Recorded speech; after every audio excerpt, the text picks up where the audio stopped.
రాజకీయం cinema గమ్మతి ఇచ్చంత్రాలు viral అవుతున్న వీడియోలు ఇట్లా తీరు వార్తలతోని మైక్ టీవీ ముచ్చట్లు తయారుగున్నాయి. చలో సుషేద్దాం పాండ్రి. అంతకంటే మొదలు హెడ్లైన్స్. కమలం కారు పొత్తుందని కోమటిరెడ్డి ఇచ్చిండట క్లారిటీ. అందుకే సెంట్రల్ బడ్జెట్ మీద కేసీఆర్ అనలేదట మాటోటి.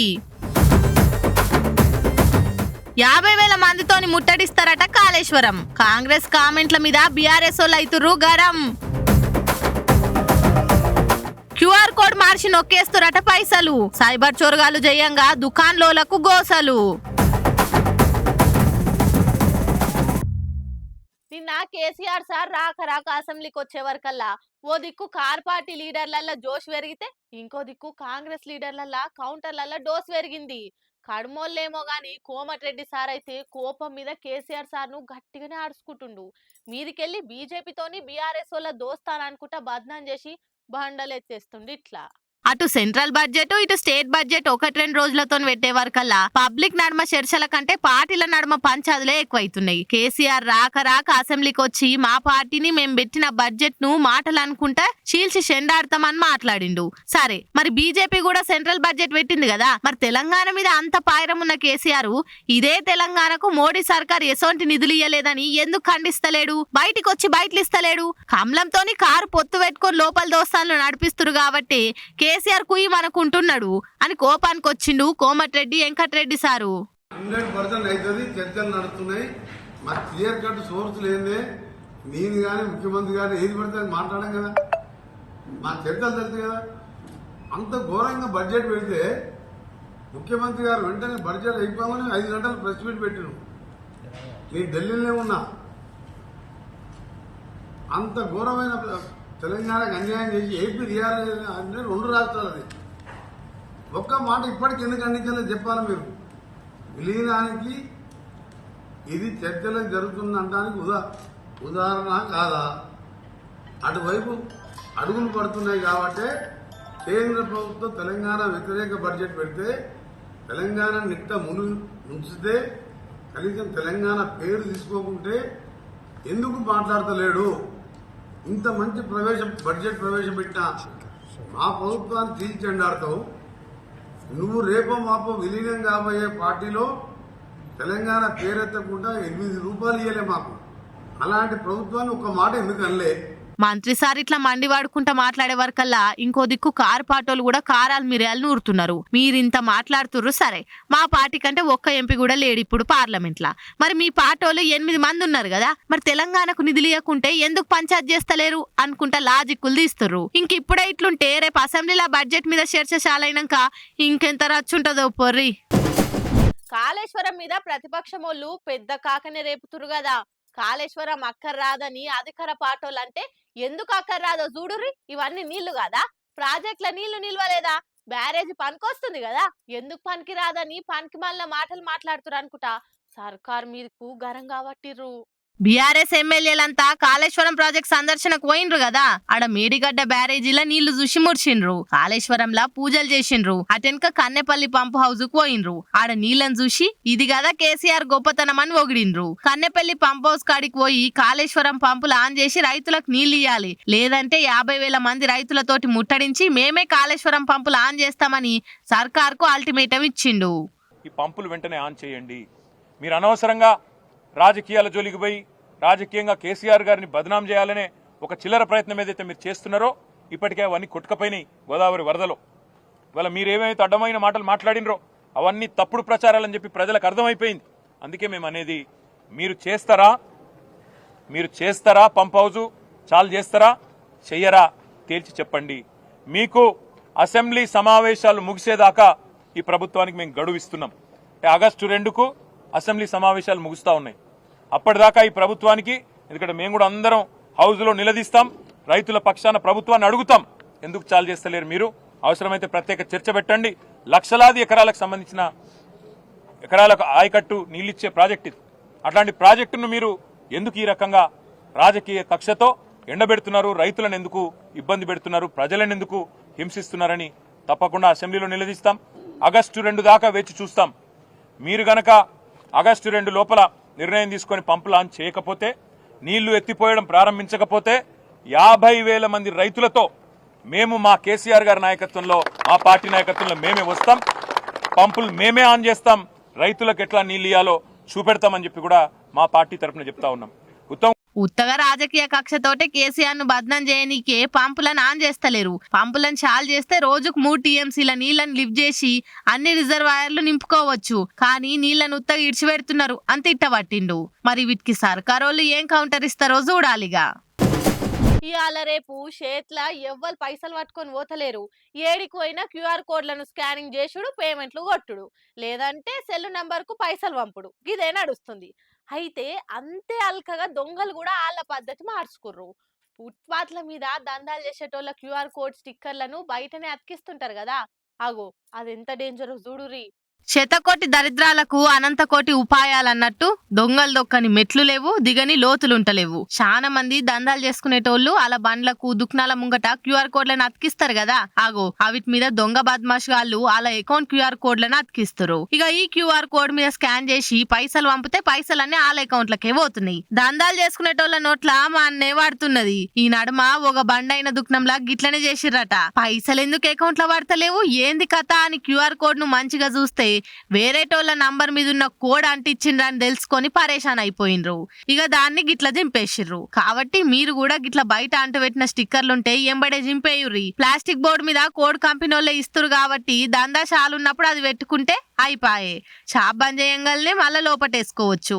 అంతేగాని బయట అంటించి పెడితే దొంగ మొక్క పొల్లు గిట్ల గుండు కొట్టే కథ ఉన్నది. ఈ ముచ్చట మీరు చూసినట్టే కాదు, ఇంకో 4గురికి షేర్ కొట్టి చెప్పుండ్రి. ఏమంటున్నాం, అక్కరకొస్తది అందరికి. ఇంతకు ముందు కూడా మీకు వీడియో ఒకటి పోస్ట్ చేశాను, 2 నెలల క్రితం అటుగా ఇంచుమించుగా.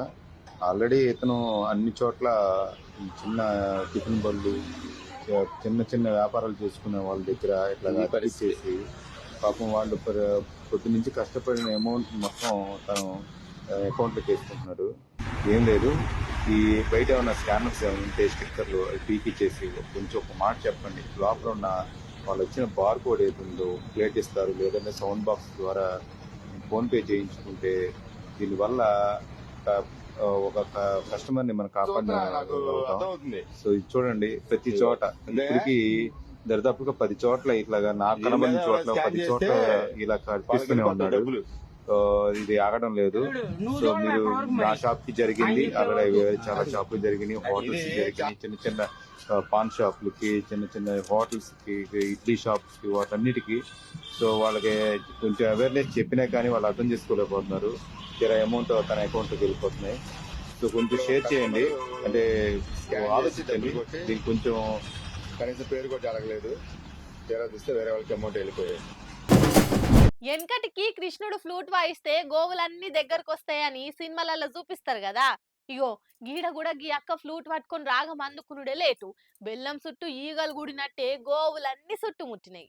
ఆహా, అక్క ఏమన్నా వాయిస్తుందా? చేతిలో ఫ్లూట్ పట్టుకొని రాగం అందుకోగానే ఒకటేనకొకటి చేరి చిన్నగా మురుస్తలేవు. ఇన్నొద్దులు గిసొంటి సినిమాలల్లా గ్రాఫిక్స్ బొమ్మలల్లా చూసినాం గాని నిజంగా ఆవులు ఫ్లూట్ వాయిస్తే దగ్గరకు వస్తాయని ఇది చూస్తేనే మంచిగా అర్థమైతుంది. ఇదంతా వీడియో తీసి సోషల్ మీడియాలో పెట్టుడే లేటు. ఎంతటి వాడైనా ఆ పిల్లన గ్రోవి రాగానికి బానిసలు కావాల్సిందే. ఆ కృష్ణుని లీలలు అట్లుంటాయి మరి. హరే కృష్ణ అనుకుంటా కామెంట్లు చేస్తుర్రు అంతా.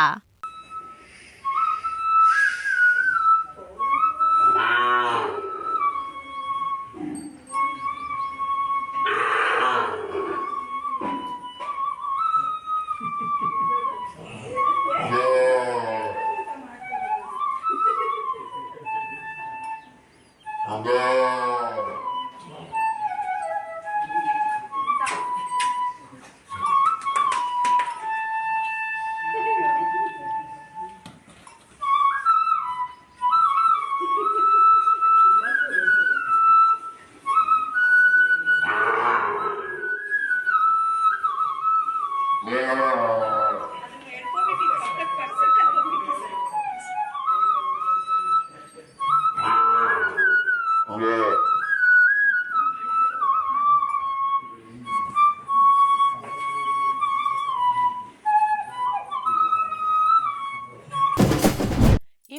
పని చేస్తే పాపం అయిపోయింది. తీరొక్క రీల్స్ తోని పర్ఫార్మెన్స్ చూయించుకుంటా లైకుల కోసం దండలాడుతుంటారు మస్తు మంది. చేస్తే శేషరేమోతి టెర్రర్స్ నే రవీంద్ర భారతి లెక్క, షాపింగ్ మాల్స్ నే శిల్పకళా వేదిక లెక్క ఫీల్ అయి చుట్టూ ఎవరున్నా పట్టించుకోకుండా రీల్స్ చేస్తారు. కానీ ఉన్న కాడు ఉండక ఏడవడతాడ చేస్తే ఇగో గిట్లుంటది, కేసులు మీద పడతాయి. రోడ్ల మీద, ఎగ్జిబిషన్ల కాడ, షాపింగ్ మాల్ల, కాలేజీలల్లా, కాన్సర్ట్లల్లా అన్నిటి కాడ అయిపోయి మెట్రోల రీల్స్ చేసే ట్రెండ్ మోపైంది కదా ఇప్పుడు. ఏప్రిల్, జూన్ నడుమ ఢిల్లీ మెట్రో రైళ్ల రీల్స్ చేసుకుంటా ప్యాసింజర్లను తిప్పల పాలు చేస్తే 1600 మంది మీద కేసులు పెట్టిర్రని ఢిల్లీ మెట్రో రైల్ కార్పొరేషన్ వాళ్ళు చెప్పిర్రు. రైళ్ల పిచ్చి పిచ్చిగా డాన్సులు చేసుడు, ముద్దు ముచ్చట్లు అనుకుంటా డ్యూయెట్లు చేసి కడమ ప్యాసింజర్లకు న్యూసెన్స్ లెక్క అనిపిస్తే చాలట మెట్రో రైల్వేల చట్టం కింద కేసులు పెట్టొచ్చట. మెట్రోల రోజుకు 6-7 లక్షల మంది ఎక్కి దిగుతుంటారు కాబట్టి ఒక్కొక్కరి మీద నజరేసి చూసుడు కష్టమే గాని సీసీ కెమెరాలలో రీల్స్ అప్లోడ్ చేసిన ఐడీలలో దొరకబట్టి కేసు రాసి జరిమానా వేసిరట. పోయినేడాతోటి పోల్చుకుంటే 3% ఎక్కువనట. అయినా కేసులేసి ఫైన్లేసినా మారకుండా గిసోంటోలు ఇంత పెరుగుతుర్రట.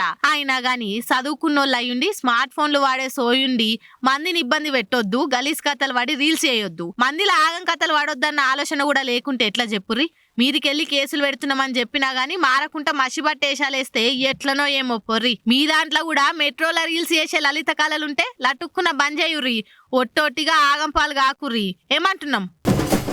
మనం చేసే డ్యూటీలా ఏమన్నా లోపాలున్నా, సౌలతులున్నా, చక్కగా లేకున్నా గానీ అవిటి గురించి గట్టిగా అడిగితే అడిగినోళ్లను అలుగ్గున డ్యూటీలకెళ్ళి వీకేస్తారు. అందుకే కొందరు ఇష్టం లేకున్నా కష్టమైన అడ్డమో దొడ్డమో తిప్పలు పడుకుంటా నెట్టుకొస్తుంటారు.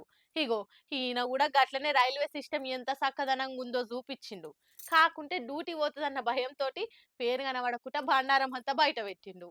ఆహా, ఎంత చక్కదనంగా ఉంది కదా రైళ్ల సౌలతులు. మీదికెళ్ళి వాన ఇటుమార్ లేకుండా కొడుతూనే ఉంది. ఇక చేసేదేం లెక్క గిట్ల శత్రు అడ్డం పెట్టుకొని నడపవలసి వచ్చింది. ఇంట్లో గమ్మత్ ఏందంటే ఒకవేళ ఉన్నట్టు చూపిస్తే ఏడా ఆయనను సస్పెండ్ చేస్తారో అని రైలు బండి నంబరు, ఆయన ముఖం కనబడకుండా గిట్లుంది రైల్వే సిస్టమ్ ల పరిస్థితి అని వీడియో తీసి సోషల్ మీడియాలో పెట్టిండు. ఇక ఇది చూసి ఒక దిక్కేమో కేంద్రం మేము వందే భారత్ తెచ్చి రైల్వే రూపురేఖలే మార్చేసినాం, అట్లా చేసినాం ఇట్లా చేసినాం అంటే అప్పు కొడుతుంది. వందే భారత్ మీద పెట్టిన సోయి శారణ మందం మామూలు బండిల మీద పెడితే అడ్డమో దొడ్డమో పోయి వస్తాం కదా. గీ తీర్లా అధ్వానంగా ఉంటే నడిపేటోళ్లే చక్కగా డ్యూటీ చేయలేకపోతుర్రు. ఇంకా మా పరిస్థితి ఏంది? ఏడ నిలబడతాం, ఏడ కూర్చుంటాం. గీ జిమ్మిక్కులన్నీ ఎలక్షన్లనే పనికొస్తాయి సార్లు గాని మా జనాలకు ఏడాకరకొస్తది అనుకుంటా గరం అవుతుర్రు.